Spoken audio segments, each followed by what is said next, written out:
Horror. It is a genre we are all familiar with, whether it is Five Nights at Freddy's or something like Poppy Playtime.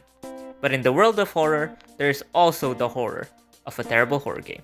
Or in this case, the horror of not you hitting that subscribe button. So if you liked the video, consider subscribing, for it is free and it will help me out a ton. Anyways, I'm the Damfield, and welcome back to another video where we talk about what makes a good horror game from the perspective of a Minecraft mapmaker.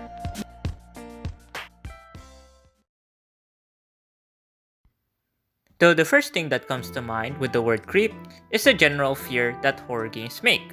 Although you're not wrong to make that assumption, after all, we are talking about horror games. But the creep that I'm talking about is the creep progression. Now, what do I mean by creep progression? Well, in most horror games, there's a sense of progress that happens throughout the game.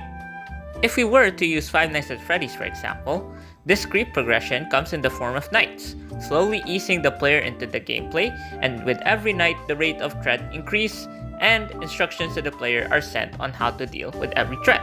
Now you might say, all games have progression, in which you are not wrong to say, but the difference of progression in horror games and in regular games are what's important.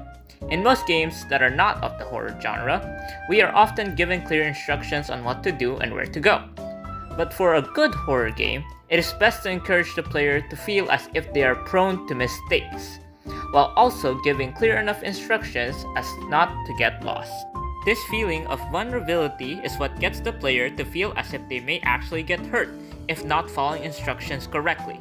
Thus, in creep progression, it is best to give as little information to next locations or goals to the player as to let the player learn and explore throughout the game, while feeling responsible for the life of their own character.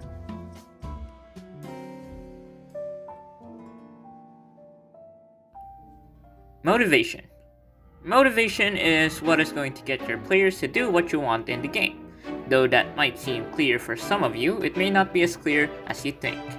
If we were to set ourselves in front of a dark tunnel, where us, the character, is standing in a well-lit area of safety, it is often that the player will choose to stay in that safety for long periods of time, to the point that the game is no longer immersing, thus ruining the horror experience. Now, let's put a hiding spot on that same tunnel.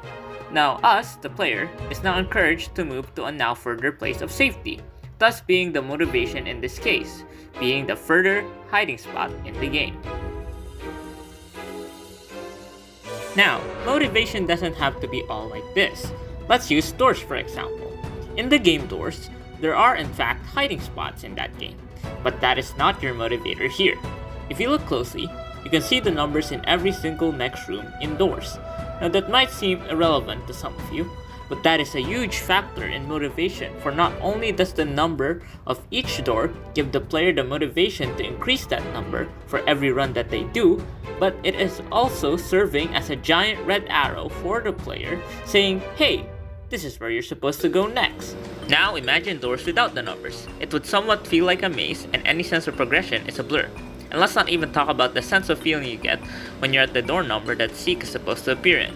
But in short, what I'm saying is, the player must feel some sort of progress needing to be done, whether it be reach 6 AM for Five Nights at Freddy's or find your kids in Garden of Banban.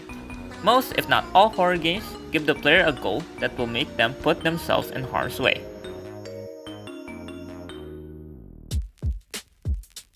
Interaction. Now in a horror game, this feels a bit off, don't it? But hold on, let me explain. Okay, so if we go to every popular horror game in the top of our head, we will notice that interactions do in fact happen. In Garden of Banban and Poppy Playtime, the monsters that are going to kill you talk to you in some way.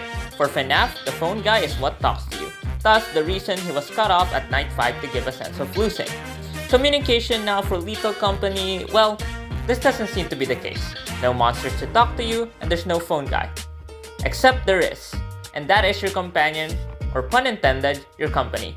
This is the key thing that allows the player to feel a sense of safety, for like in JoJo's, you can't be attacked while having a dialogue. I'm obviously joking, but what I meant to say is when dialogue appears, we are often to assume that the thing we had dialogue with was conscious, and it can either harm or protect us, adding to another layer of fear. Ambience. Now, this is a key thing in horror games and could be the most defining factor to the immersiveness of a horror game. So some hot takes are about to take place, so please bear with me.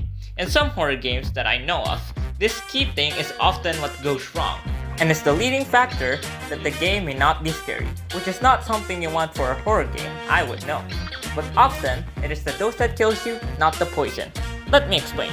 If we were to use FNAF Security Breach as an example, sorry FNAF Security Breach fans, it was often laughed at by the community due to how glitchy it was, which often plays a role in this aspect of a good horror game. Now, if you were to see the thing that's supposed to kill you clip through walls, or you clip through it, it breaks the immersion of the game and being a domino effect, affecting everything that was discussed before, such as the creep, the motivation, and the interaction. In some cases, it is ruined by this one factor. So what's the point of a jump scare if the thing that jump scares you is not scary at all? In the sense of its ambience. Thus, it is not the jump scare that scares you, it is the ambience. So, that's basically my perspective on horror games, and I want to hear yours. Remember, not all horror games are in this format. This is just my experience personally from making horror maps and watching horror games. But yeah, that's basically the 4 key things to a horror game. If there's anything you'd like to add, drop it down in the comments below, and I'll make sure to reply. Anyways, remember, this is the Damn Field. And remember, there are no bad blocks, only creative builders. Peace out.